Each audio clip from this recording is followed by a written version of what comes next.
बिस्मिल्लाहिर्रहमानिर्रहीम। अस्सलाम वालेकुम। कैसे हैं आप सब? उम्मीद करता हूँ आप सब बिल्कुल ठीक होंगे, खैर आफियत से होंगे। आज हम बात करेंगे मुग़विया और ज़हीर के केस के ऊपर, जो पिछले चंद दिनों से कुछ चीज़ें चल रही थी, गर्दिश में कुछ न्यूज़ चल रही थी। उससे पहले मैं इनके केस को मैं जितने टाइम से फ़ॉलो कर रहा हूँ, उस पर मैं एक छोटा-सा शेर कहूँगा कि नई उम्रों की खुद मुख्तारियों को कौन समझाए, नई उम्रों की खुद मुख्तारियों को कौन समझाए, कहाँ से बच के चलना है, कहाँ जाना ज़रूरी है। इस केस में समझ लें मुग़विया और ज़हीर की तरफ से बहुत न्यूज़ चल रही हैं सोशल मीडिया पे और अलग-अलग प्लेटफ़ॉर्म्स पे, फ़ेसबुक वगैरह पे। तो वकील के ज़हीर के जो वकील हैं उन्होंने एक समझ लें दरख्वास्त दी थी ज़हीर के बिहाफ़ पे कि मुलज़िम को मुग़विया से मिलवाया जाए, और उसके ऊपर फिर डेट दे दी गई थी आगे की। और उसके अलावा दूसरी चीज़ ये थी कि चालान पेश होना था, ठीक है। तीसरी चीज़ ये जो ज़हीर के वकील कह रहे थे, वो भी ज़हीर की ही ज़ाहिर सी बात है गैंग से पूछ-पाछ करे जो भी है, या वो जो एक यूट्यूबर्स हैं, तो उनसे उनके साथ ही एक साहब बहुत बड़े वकील कहते हैं ख़ुद को, वल्लाह आलम वकील हैं या नहीं हैं। मैं वकीलों के अगेंस्ट नहीं हूँ, मैं एक जनरल बात कर रहा हूँ। तो वो भी समझ लें कि क्योंकि वो जो भी डिसीजन होता है ना, तो उस तरफ से वो कहते हैं, वो साहब कहते हैं, उनका नाम मैं यहाँ नहीं लेना चाहता, तो खामख़ाई उनके जो सपोर्टर्स हैं चंद, वो शायद यहाँ आके कमेंट्स में फिर गलत बात कहें कुछ भी, जो कि मैं नहीं चाहता। तो वो साहब कहते हैं कि हम जो भी करवाते हैं वो हम खुद करवाते हैं। मतलब अगर मुग़विया दारुल अमान गई तो उनके कहने पे गई, मुग़विया मिसाल के तौर पर खाना खा रही है तो उनके कहने पे खा रही है, मुग़विया पानी पी रही है तो उनके कहने पे पी रही है। अजीब सी बातें वो कहते हैं। खैर उनका मुँह है, वो कह सकते हैं, जितना जो चाहें कह सकते हैं। खैर इन 3 चीज़ों के ऊपर समझ लें बात हुई है कोर्ट के अंदर। सबसे पहले हम बात कर लेते हैं मुग़विया के ऊपर जो प्रेशर डाला जा रहा है 164 के बयान का। अच्छा, 164 के बयान का प्रेशर इसलिए डाला जा रहा है कि वो बयान देगी, केस में जान आएगी और ये और वो। जज साहब ने भी ये सवाल किया कि बयान क्यों ज़रूरी है? सवाल है, बयान में कोई तब्दीली आई है? नहीं आई। जो मुग़विया ने बयान दिया लाहौर में, जो मुग़विया ने बयान दिया कराची में, सब एक ही बयान है। जो मुग़विया ने पहला बयान दिया, वही मुग़विया ने आखिरी बयान दिया। तो जब इसमें कोई फ़र्क नहीं है, तो फिर किस लिए, किस बिहाफ़ पे बयान दिलवाया जाए? कोई वजह तो होगी ना। जब मुग़विया का बयान ही चेंज नहीं है, तो फिर बयान दिलवाना बनता ही नहीं है। जिस पर जज साहब ने फ़ैसला सुनाना था, तो ज़हीर के वकील ने फ़ौरन टाइम मांग लिया कि मुझे कुछ टाइम चाहिए, मैंने तैयारी नहीं की हुई और इस तरह की चीज़ें। तो जज साहब ने 16 अगस्त तक का टाइम दिया है उनको तैयारी मुकम्मल करने के लिए। अच्छा, दूसरी चीज़ हम आ जाते हैं ये चालान के ऊपर। तो चालान पेश होना था, बट वो पेश हुआ, चालान पेश हुआ, लेकिन वो कोर्ट में जज के सामने पेश नहीं हुआ। वो समझ लें उसमें कुछ दफ़ात ऐसी थी जो लगाई गई थी, फिर हटा दी गई, फिर वो दोबारा लगाने का हो रहा है, और इंशाल्लाह होपफुली वो चालान में वो दफ़ात लगेंगी। उन दफ़ात से होगा क्या कि इस मुलज़िम की जो है वो समझ लें कि ये बाहर नहीं आ सकता जेल से, इसको इसको बेल नहीं मिलेगी, इसकी समझ लें कि पकड़ लाजमी होगी। और इसको इसको समझ लें, मैं ये कहता हूँ कि जब तक ये गैंग सलाखों के पीछे नहीं जाएगा, या फिर ये शख्स सलाखों के पीछे नहीं जाएगा, तब तक समझ लें कि इस तरह के गैंग और जन्म लेते रहेंगे। चालान पेश होना था अदालत में, और अदालत में वो पेश नहीं हुआ।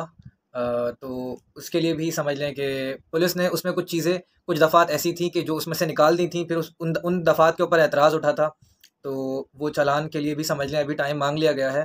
तो चालान के ऊपर भी तकरीबन 16 अगस्त तक का ही टाइम दे दिया गया है, तो 16 अगस्त को ही चालान के ऊपर भी बात होगी। तीसरा और अहम टॉपिक जो ज़हीर साहब ने दरख्वास्त दी थी मिलने के लिए अपनी अहलिया से, तो उसके ऊपर हम बात करेंगे। जिब्रान नासिर साहब ने जिस पर मौक़िफ़ दिया अपना कि जज साहब से उन्होंने इस्तदा की कि जब तक उन्होंने बेसिकली जिब्रान नासिर साहब ने एक दरख्वास्त दी हुई है हाई कोर्ट के अंदर कि मुलज़िम को मुग़विया से नहीं मिलने दिया जाए। उसकी वजह यह है, मुग़विया इस केस में एक गवाह भी है, ठीक है, और अगर इसको मिलने दिया गया तो इस केस में समझ लें कि ये इस केस को इन्फ्लुएंस करने के मुतरादिफ होगा, और ज़ाहिर सी बात है केस में ख़राबियाँ पैदा होंगी। इसीलिए जिब्रान नासिर साहब एक बहुत बड़े वकील हैं, और समझ लें कि उनके अगर आप माजी के केसेस भी उठाएँ तो उनका एक बड़ा नाम है, उन्होंने बड़ा सोच समझ के सारा काम किया है। तो जिब्रान नासिर साहब ने कोर्ट में सदा की कि जब तक इस मामले का ट्रायल चल रहा है, मुलज़िम को मुग़विया से ना मिलने दिया जाए। और इसके अलावा जज साहब के अपने जो रिमार्क्स थे, उसमें जज साहब ने बड़ी ज़बरदस्त सी बात की कि मुग़विया पर चाइल्ड मैरिज का एक्ट लगा हुआ है। ये बड़े मज़े की बात है कि मुग़विया पर चाइल्ड मैरिज का एक्ट लगा हुआ है, वो लगा ही इसलिए है कि मुग़विया माइनर है, ठीक है। बच्ची जो है वो एक मुग़विया है और वो माइनर है, ठीक है। और उसके अलावा जो ज़हीर है वो एक मुलज़िम है।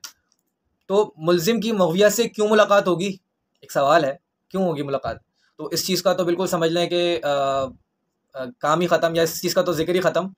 लेकिन फिर भी जज साहब ने इसके ऊपर भी टाइम दिया है कि इसके ऊपर भी 16 अगस्त को ही बात होगी। तो वो ये सारी चीज़ों के बाद फिर वो ज़हीर साहब के जो वकील हैं वो उनको कोर्ट से फ़रार होना पड़ा, मतलब जाना पड़ा।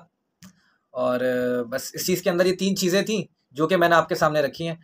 और अल्लाह ताला से दुआ है कि इस केस को समझ लें कि बेहतरी की तरफ जल्द से जल्द आए। और हमारी दुआ, मेरी अपनी अगर पर्सनल पूछें या कौम की तरफ से, अली काज़मी साहब के लिए हिमायत है और सपोर्ट है, दुआ है कि अल्लाह ताला उनको जिस तरह से वो इस केस में अटल खड़े रहे और उनके ख़िलाफ़ बहुत सारी बातें शुरू में कही गई, लेकिन उनकी हिम्मत को सलाम है कि वो अपनी बेटी के लिए, और अब सिर्फ अपनी बेटी के लिए नहीं, लाखों बेटियों के लिए, आगे आने वाले वक्त में लाखों बेटियों के लिए, लाखों माँ बाप के लिए एक समझ लें कि एक आइडियल बन गए कि जिन्होंने, क्योंकि बहुत सारे माजरत के साथ हमारे माशरे में बहुत सारी जगहों पर ऐसे केसेस के अंदर जो फैमिली होती है, जो लड़की की फैमिली होती है, वो बदनामी के डर से लड़की को या उससे ताल्लुकात अपने ख़त्म कर देती है, जिसकी वजह से लड़की पर जो जुल्म, जो कुछ हो रहा हो, वो लड़की कहीं से भी नहीं कर सकती बात, ना वो अपने घर वालों की रहती है, ना वो फिर वहाँ की रहती है।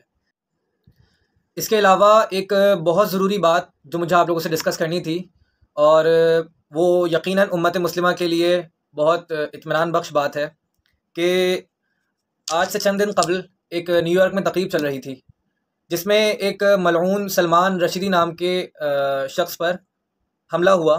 और उस शख्स ने किया क्या था, बहुत सारे लोगों को इल्म होगा, बहुत सारों को नहीं।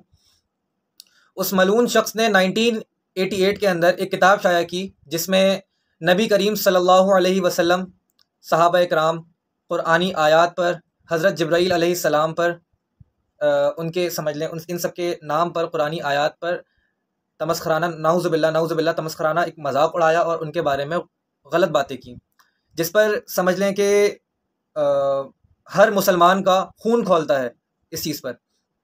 1989 के अंदर इस्लामी स्कॉलर ने, एक बहुत बड़े इस्लामी स्कॉलर ने इस पर फतवा दिया कि इसको कत्ल कर दिया जाए, और उन्होंने $1 लाख का इस पर इनाम रखा 1989 के अंदर।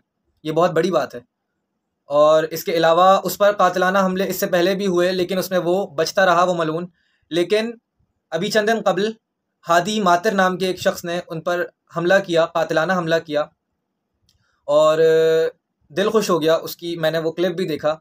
आप यकीन करें कि कौम कौम कौम का, पाकिस्तान का, मैं कहता हूँ पूरी उम्मत, और जाहिर सी बात है पूरी उम्मत मुस्लिमा का वो हीरो है, और दिल से उसको सलाम है।